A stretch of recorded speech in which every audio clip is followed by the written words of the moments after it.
Bismillahirrahmanirrahim. Anu ngawajibkeun kana adus.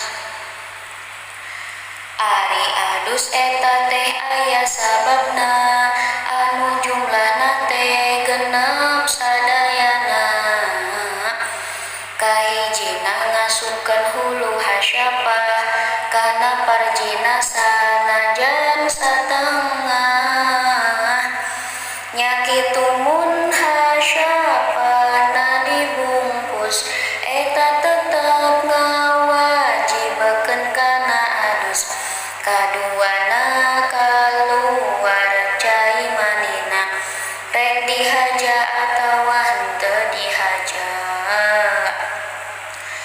Katiluna kusabab kaluar hedna nyatana darah tina jero parjina nu bersumber ti jero tungtung rahimna dina waktu tertentu sarta sehatna.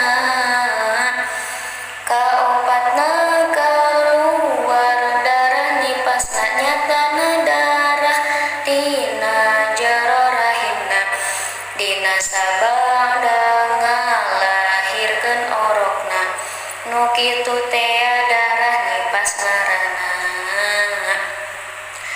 Kalimana kusabab ngalahirkeunna nu sabadana teu kaluar nipasna nu kitu oge dihukuman wajibna adus wiladah tea eta ngaranna.